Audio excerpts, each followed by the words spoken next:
hormati Bapak Ibu pengurus harian Majelis Ulama Indonesia Provinsi Bengkulu dan seluruh jajaran kepanitiaan kegiatan, yang saya hormati Bapak Ibu para tokoh alim ulama beserta musyawarah antar tokoh agama di Provinsi Bengkulu.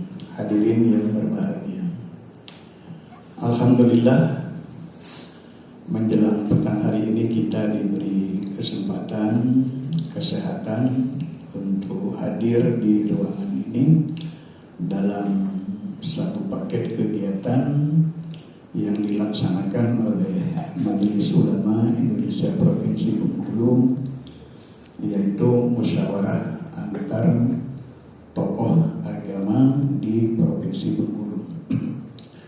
Untuk itu mari kita sampaikan puji syukur kita kepada Allah Subhanahu wa Ta'ala, dan juga salawat dan salam kita sampaikan kepada Nabi kita Muhammad Sallallahu Alaihi Wasallam.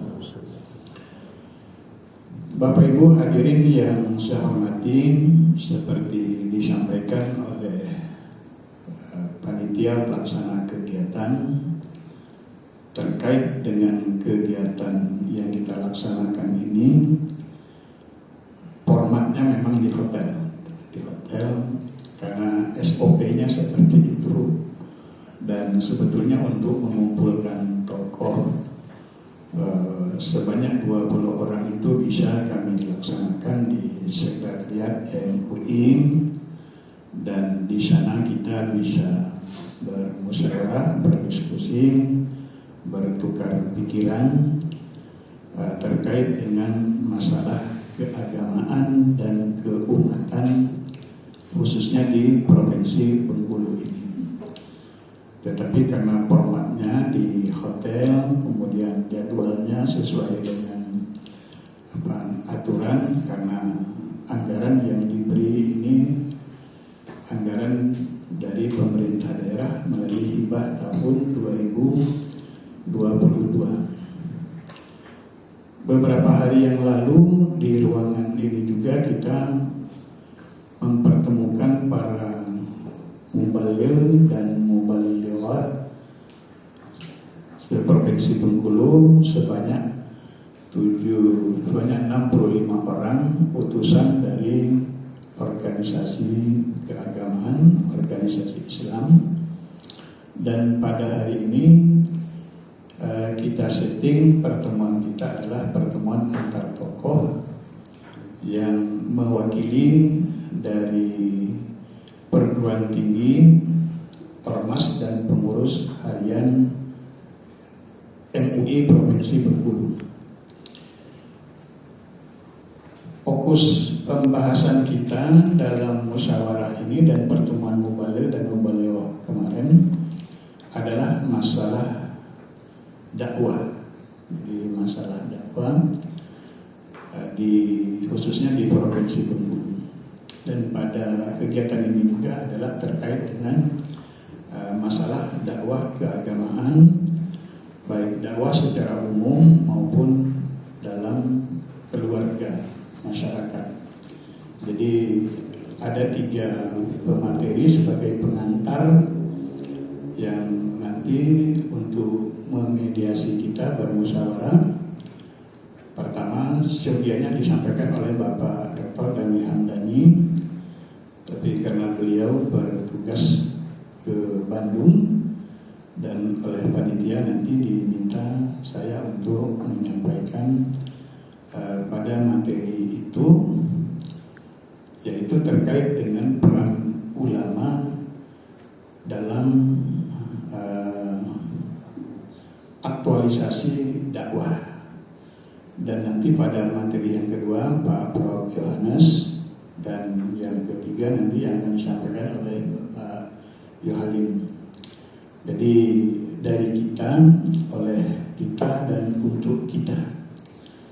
Dan kami yakin ini yang hadir ini ya teras-teras Bengkulu semua.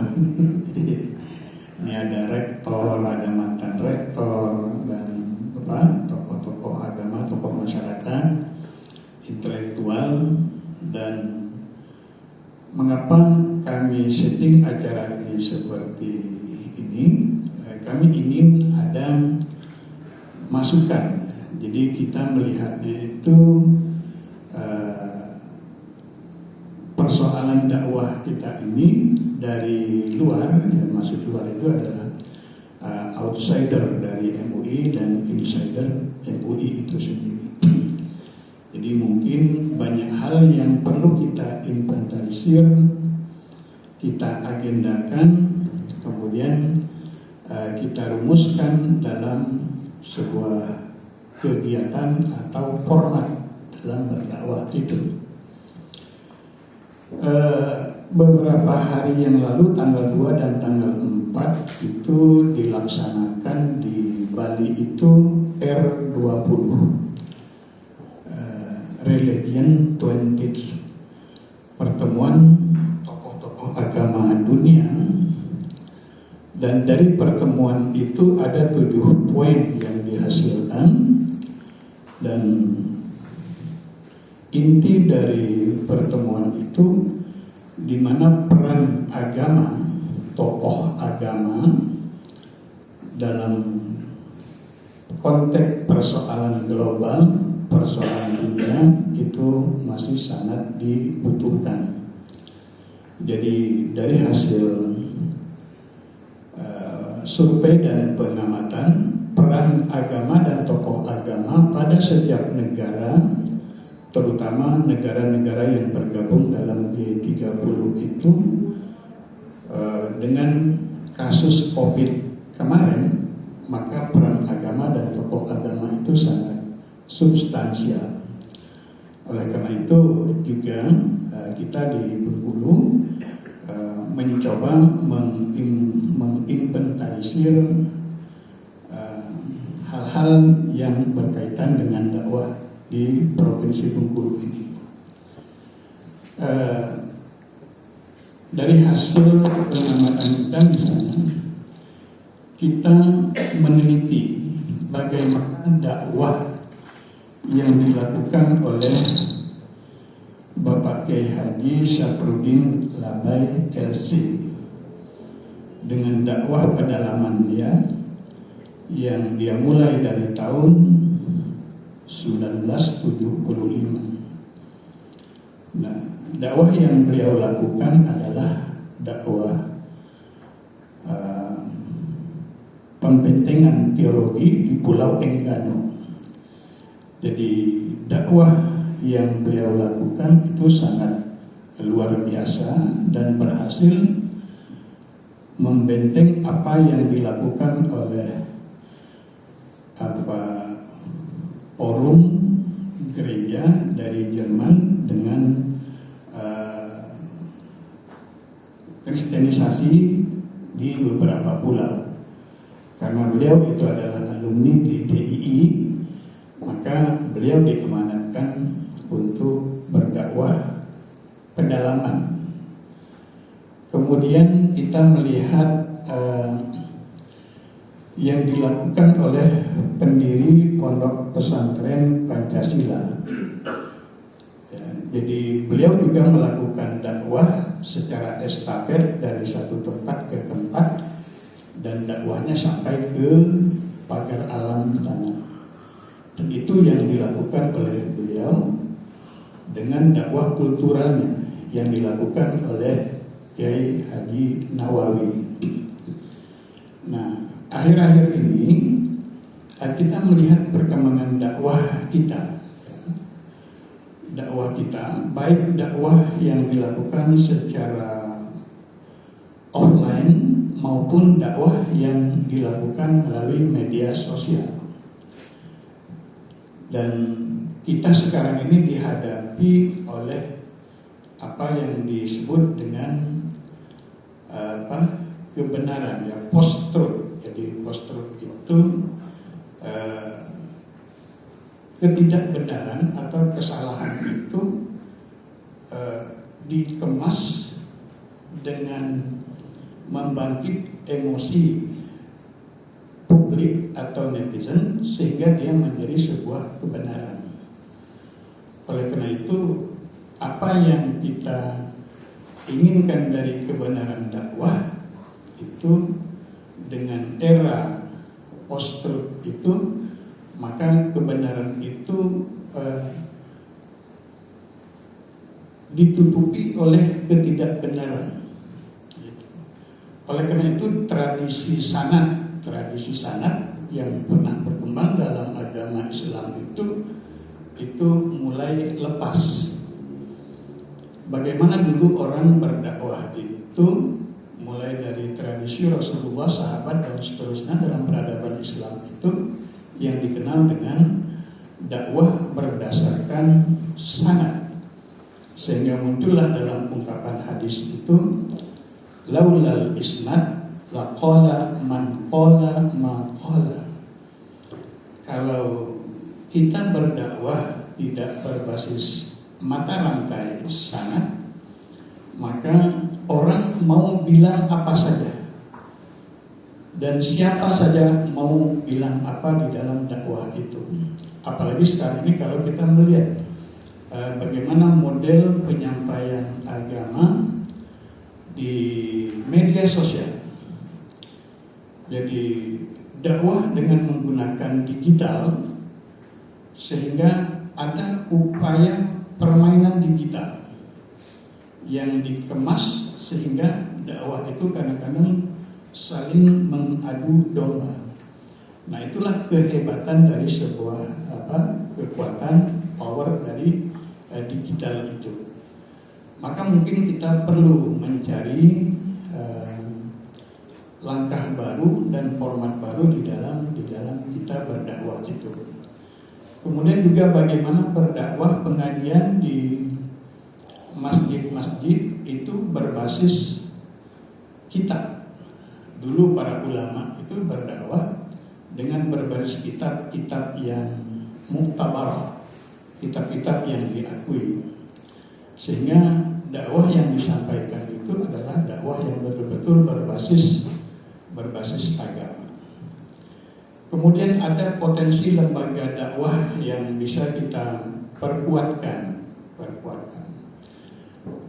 Kemarin saya sampaikan di peserta yang dihadiri oleh para mubaligh dan mubalighat itu, 5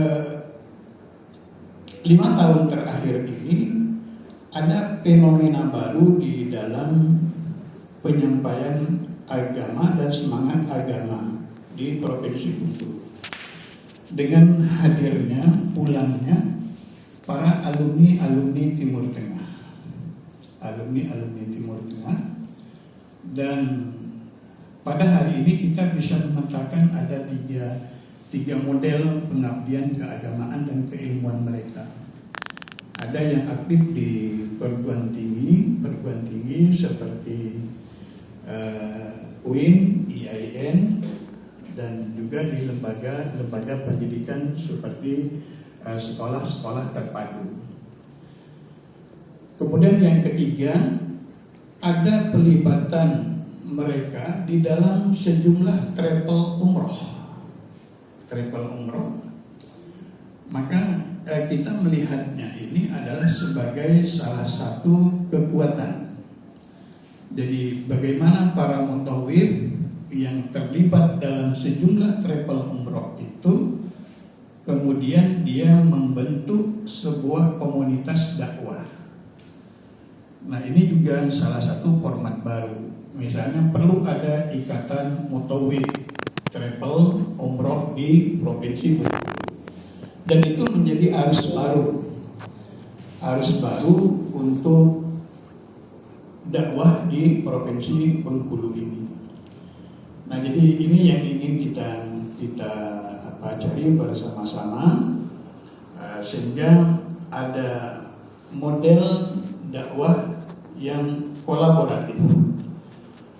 15 tahun yang lalu kalau tidak salah di Masjid Pak Amin ini, Masjid Darussalam, kemudian Masjid Falakul Azhar, Dan itu yang kita temukan, masjid yang pertama sekali melakukan dakwah di masjid yang kemudian diikuti sarapan pagi bersama.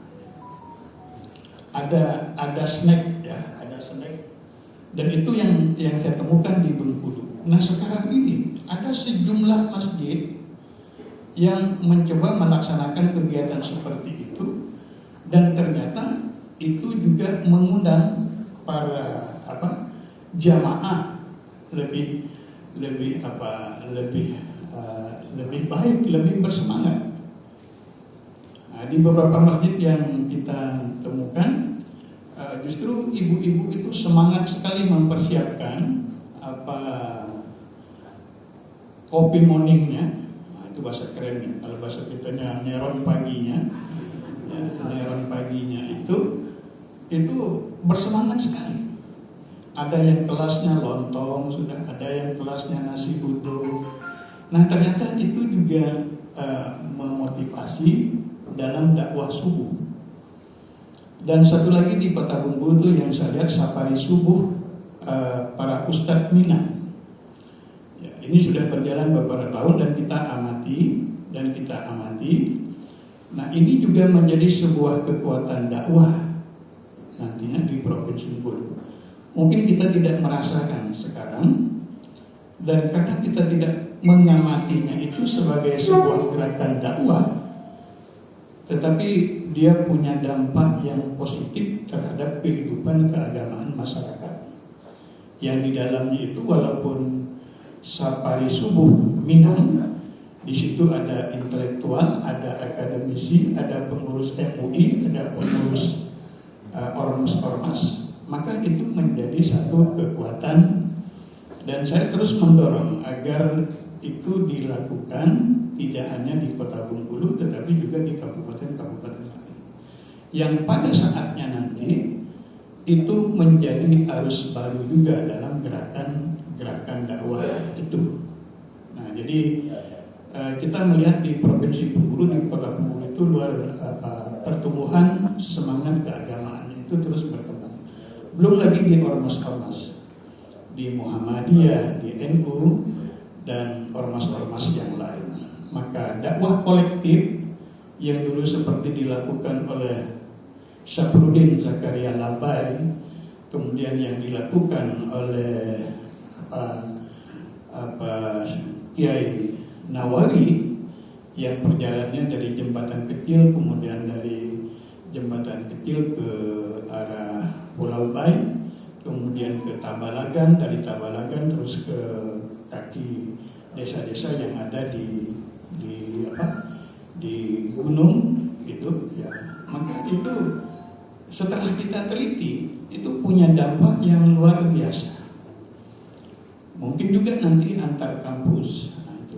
Jadi dia muncul. Termasuk dakwah-dakwah di media sosial. Ada yang podot misalnya, one day one news, ada yang khatam Al-Quran 1 minggu. Nah itu fenomena baru. Dan juga ada dakwah yang lain yang berkembang. Nah dengan perkembangan ini mungkin kita perlu memberi masukan apa yang bisa kita lakukan sehingga kita bisa mendorong setiap aktivitas dari dakwah itu.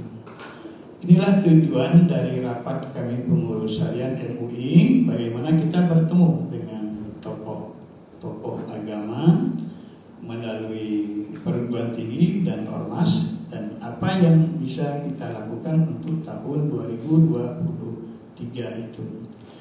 Nah, itu yang ingin kami cari dan ingin kami inventarisir dari pertemuan tokoh ini yang jumlahnya tadi ada 20 orang. Semula kami menginginkan 80 orang dan kita laksanakan di gedung daerah, tapi masih terbatas. Jadi ya kita laksanakan dengan seperti yang kita lakukan pada saat ini, yang tadi nanti kegiatan ini pada sore hari ini sampai pukul berapa nanti? Pukul 5 kita istirahat, mungkin malam ada makan siangnya, makan malamnya, dan informasinya ada transport ganti minyak motor, bukan minyak mobil. Saya nggak tahu itu seperti itu. Karena SOP-nya harus disampaikan. Gitu. Untuk itu kami ucapkan terima kasih kepada bapak-bapak, ibu-ibu yang sempat hadir, yang telah memenuhi undangan kami mewakili institusi, lembaga, organisasi yang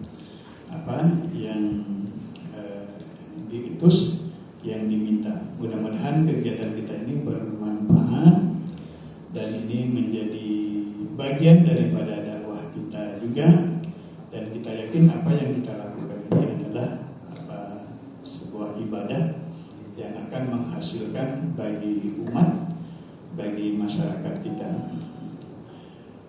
Demikian, untuk itu mari kita buka acara kita, yaitu musyawarah antar tokoh agama Provinsi Bengkulu tahun 2022 dengan sama-sama membaca Bismillahirrahmanirrahim. Terima kasih. Assalamualaikum warahmatullahi wabarakatuh.